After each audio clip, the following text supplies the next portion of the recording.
Good evening, everyone. And today we are here with another session of Let's Speak Up, the Suicide Prevention Series. And I'm Gayatri Chadwa, co-founder and director at GMH Foundation.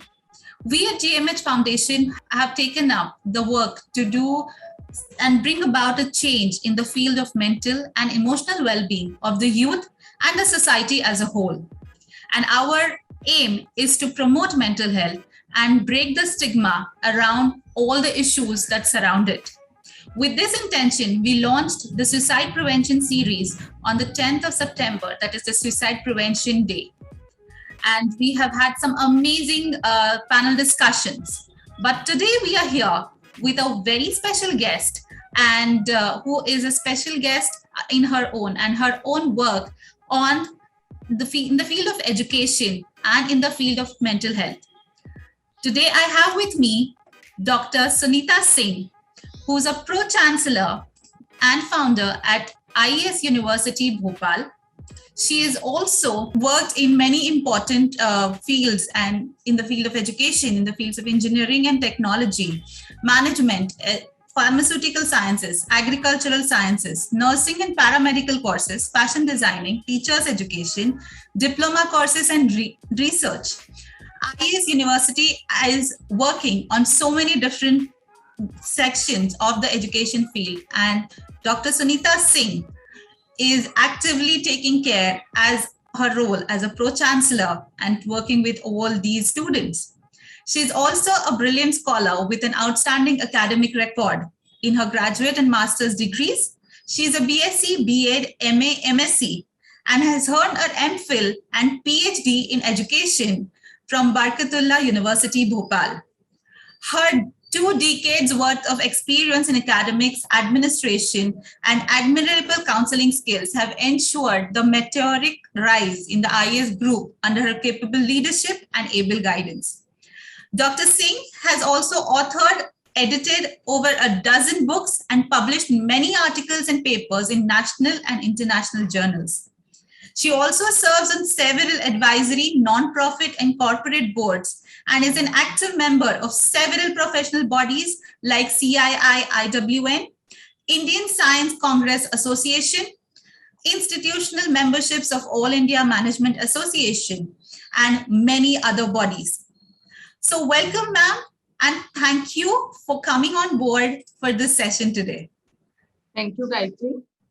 A very good afternoon and welcome to the Let's Speak Up Suicide Prevention Series by GMH Foundation.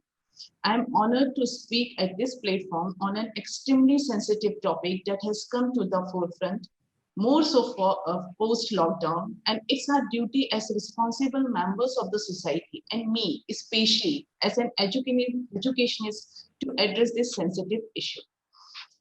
Ms. Mansi Dholakia and GMHA Foundation are striving to achieve to destigmatize mental health, especially for students around the country. Their anxiety and depression workshop is also a live proof of that, and on behalf of all youngsters and people suffering quietly from the issues, I thank them for the good work. Thank you so much for your kind words, ma'am.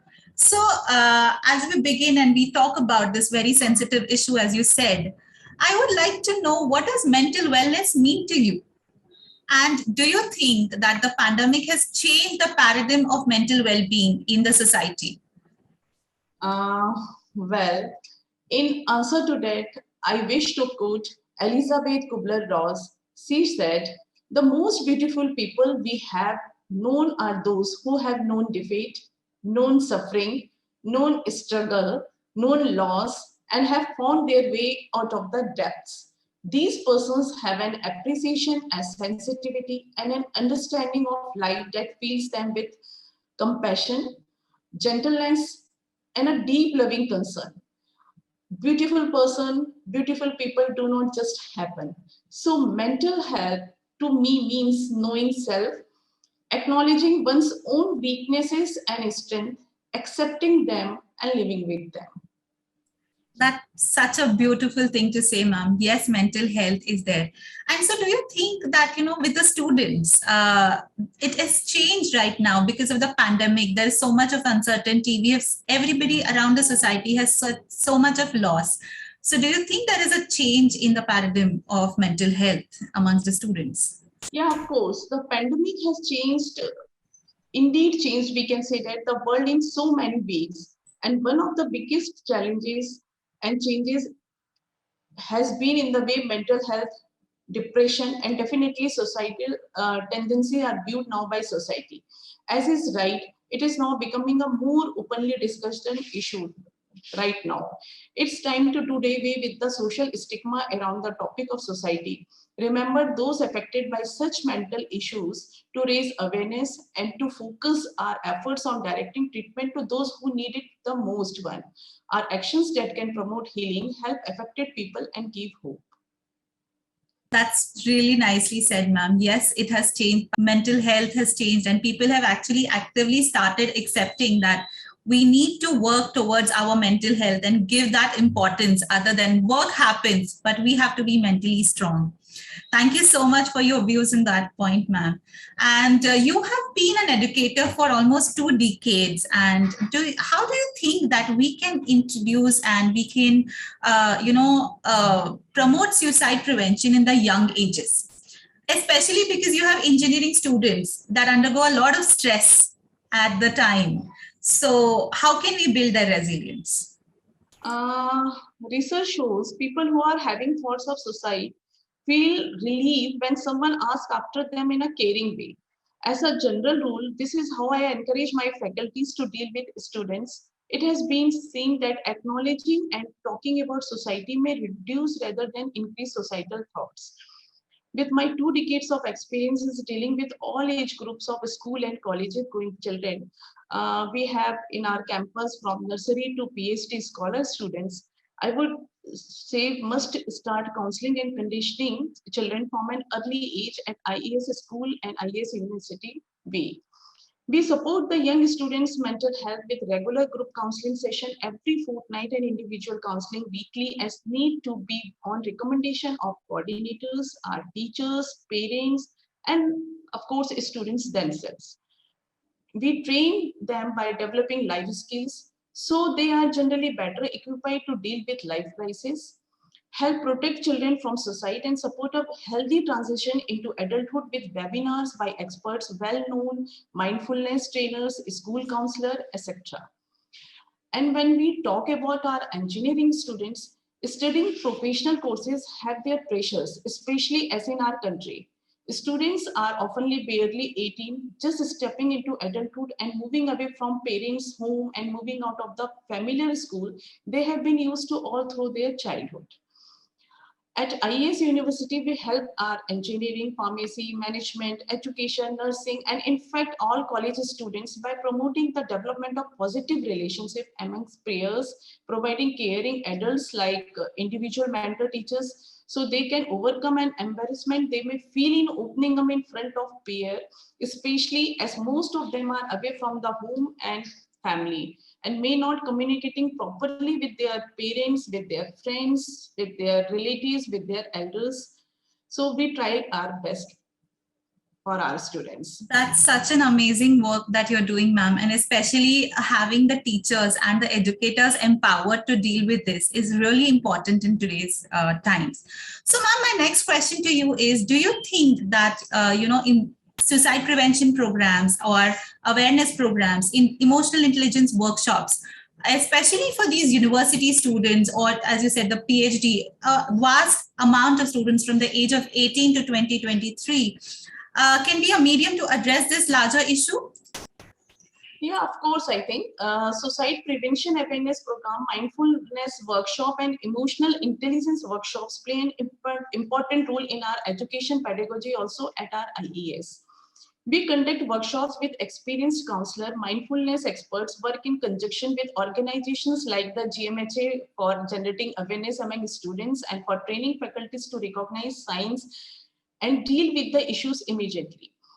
We also have our board of director, Professor Pujesh Toski, who has an eminent international and national life coach, and we have frequently organized a session for our students, faculty, parents, and open sessions for the benefit of society. He is an experienced graphologist working with the Mumbai Crime Branch, and trainer, life coach, as an accomplished orator who counsel with expertise and ease. This has been one of our best practices over the decade. As such sessions address multiple issues, and I recommend all universities must follow these kind of practices. At IAS, we try to build resilience by identify sign and treat mental illness in the initial stages rather than leave it for too late.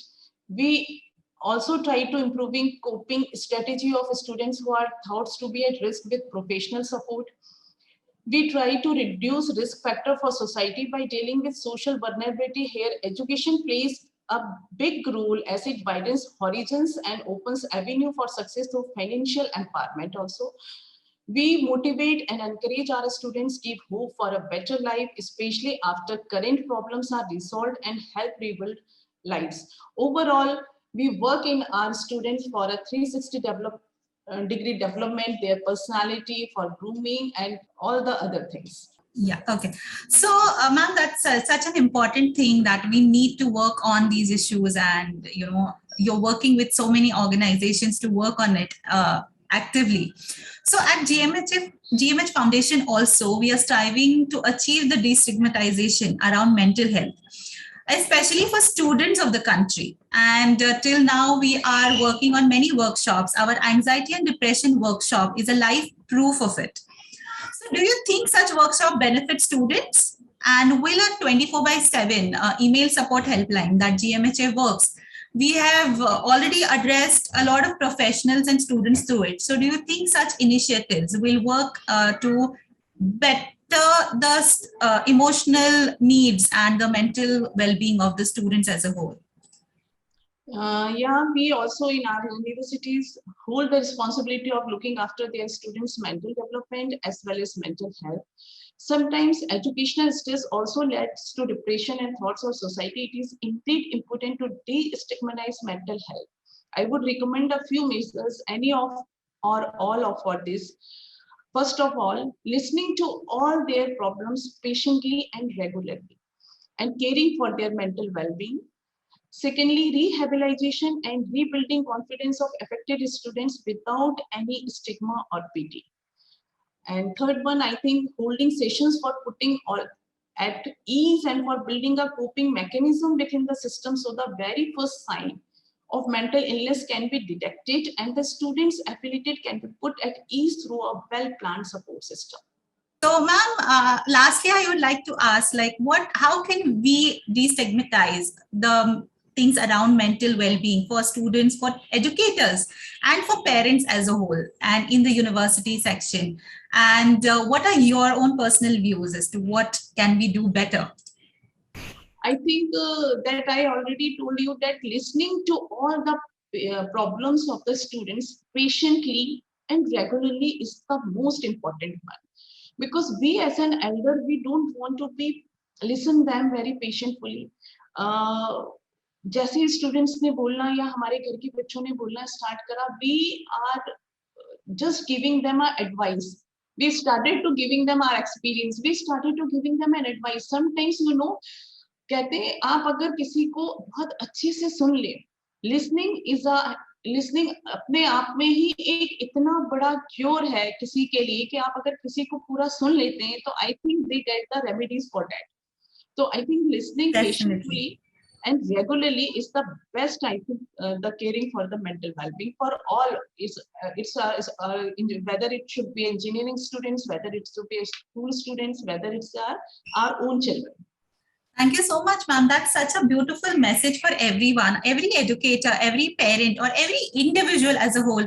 We need to start listening more to those around us.